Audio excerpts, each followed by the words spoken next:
날마다 솟는 선물과 함께하는 오늘의 큐티 시간입니다. 9월 11일 월요일 오늘의 말씀은 이사야 19장 16절로 25절까지 말씀입니다. 그날의 애굽이 부녀와 같을 것이라. 그들이 만군의 여호와께서 흔드시는 손이 그들 위에 흔들림으로 말미암아 떨며 두려워할 것이며, 유다의 땅은 애굽의 두려움이 되리니 이는 만군의 여호와께서 애굽에 대하여 정하신 계획으로 말미암음이라. 그 소문을 듣는 자마다 떨리라. 그날의 애굽 땅의 가나안 방언을 말하며 만군의 여호와를 가리켜 맹세하는 5 성읍이 있을 것이며, 그중 하나를 멸망의 성읍이라 칭하리라. 그날의 애굽 땅 중앙에는 여호와를 위하여 제단이 있겠고, 그 변경에는 여호와를 위하여 기둥이 있을 것이요, 이것이 애굽 땅에서 만군의 여호와를 위하여 징조와 증거가 되리니, 이는 그들이 그 압박하는 자들로 말미암아 여호와께 부르짖겠고, 여호와께서는 그들에게 한 구원자이자 보호자를 보내사 그들을 건지실 것임이라. 여호와께서 자기를 애굽에 알게 하시리니, 그날의 애굽이 여호와를 알고 제물과 예물을 그에게 드리고 경배할 것이요, 여호와께 서원하고 그대로 행하리라. 여호와께서 애굽을 치실지라도 치시고는 고치실 것이므로 그들이 여호와께로 돌아올 것이라. 여호와께서 그들의 간구함을 들으시고 그들을 고쳐주시리라. 그날에 애굽에서 아수르로 통하는 대로가 있어 아수르 사람은 애굽으로 가겠고, 애굽 사람은 아수르로 갈 것이며, 애굽 사람이 아수르 사람과 함께 경배하리라.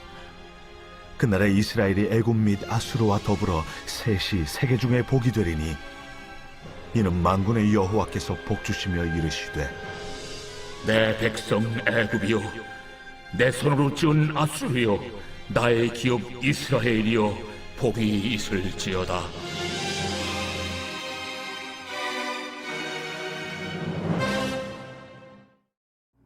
열절로 구성된 본문에서 6번이나 반복되면서 강조되는 표현이 있습니다.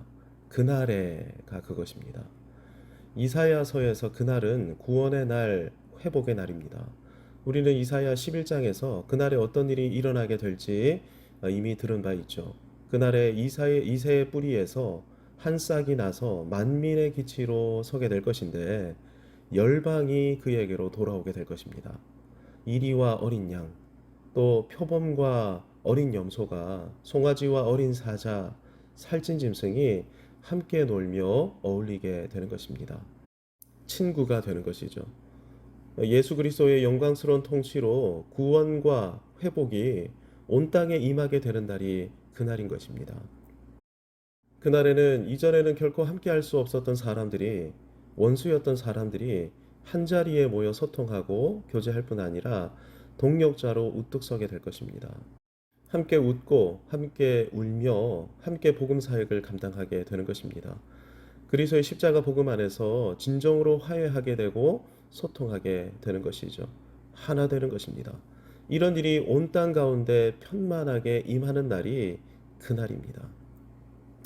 하나님은 복음의 원수들을 징벌하실 것이고 심판하실 것입니다. 그래서 19장 1절에서 15절까지에서 이사야는 애굽에 관한 하나님의 심판을 선포했던 것입니다.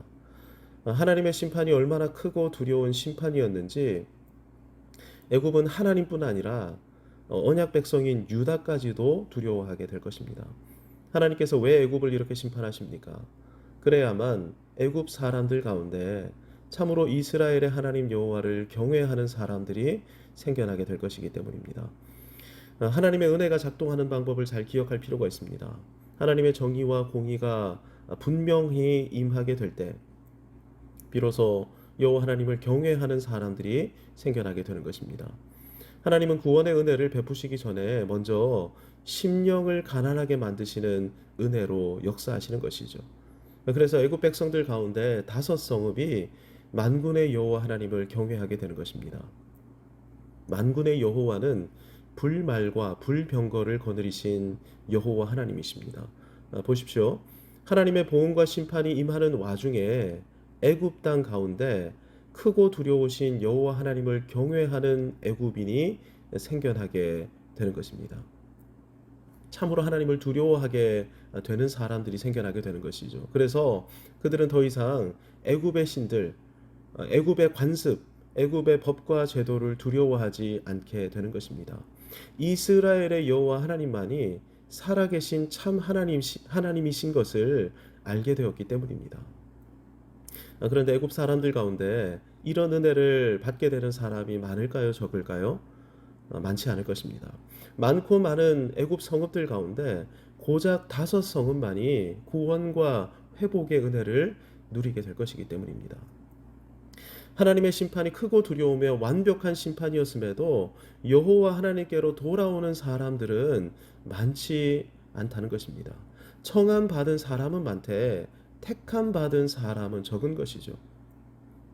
그러니 우리는 더욱 만군의 여호와의 크고 두려우며 완벽하신 심판을 외치고 선포해야 하는 것입니다. 그래야만 택함 받은 사람들이 이 와중에 믿음으로 반응하게 돼 있기 때문입니다. 5성읍 가운데 한 성읍은 멸망의 성읍이라고 불리게 되는데 무엇을 멸망시키는 성읍입니까? 애굽 최고 신인 태양신을 멸망시키는 성읍입니다. 여호와 하나님을 경외하게 되었다 할지라도 애굽 최고의 신 태양신 라를 진멸시키는 일은 결코 쉬운 일이 아니죠. 하나님을 믿지만 야심한 밤에 공동묘지를 배회하는 것이 쉽습니까? 점집에 있는 신당을 보는 것도 우리에게는 거리끼는 일 아닙니까? 그런데 이집트 최고 신인 태양신 우상을 무너뜨린다? 여호와 하나님을 경외하는 마음이 얼마나 크고 진실했는지를 알 수 있는 말씀입니다. 태양신 라를 멸망시키고 또 이들이 하는 일은 여호와의 제단을 세우는 것입니다. 여호와를 위한 기둥을 쌓는 일입니다. 이 행동은 족장시대 아브라함, 이삭, 야곱이 했던 믿음의 행동들 아닙니까? 이 행위는 언약의 하나님 여호와를 경배하고 예배하는 행위입니다. 하나님만을 예배하고 여호와의 언약을 굳게 붙들기로 결단하는 믿음의 행위인 것입니다. 이 모든 일이 그날에 일어나게 되는 것이죠. 예수 그리스도의 영광스러운 통치가 임할 때 이런 역사가 애굽으로 표현되는 이방 땅에 일어나게 되는 것입니다. 그날에 여호와 하나님께서 애굽에 하나님 자신을 알리실 것입니다. 그래서 애굽 가운데 택함 받은 사람들은 여호와를 알게 될 것이고 그래서 여호와 하나님을 경배하게 될 것입니다. 그래서 여호와 하나님의 영광을 위한 거룩한 서원을 결단하며 서원대로 행하게 되는 것입니다. 무엇보다도 그날에 이 택함 받은 구원받은 애굽 사람들은 여호와 하나님께 간구하게 될 것입니다. 구원과 회복은 애굽을 넘어 아수르에도 임하게 될 것입니다. 그러니까 여호와의 통치로 말미암는 구원과 회복은 전 세계적인 보편적인 구원과 회복의 역사인 것입니다. 이리와 같고 표범과 같으며 사자와 같았던 사람들, 야수같이 거칠고 무자비했던 사람들 중에서도 구원의 은혜를 체험하는 사람들이 반드시 나타나게 된다는 것입니다.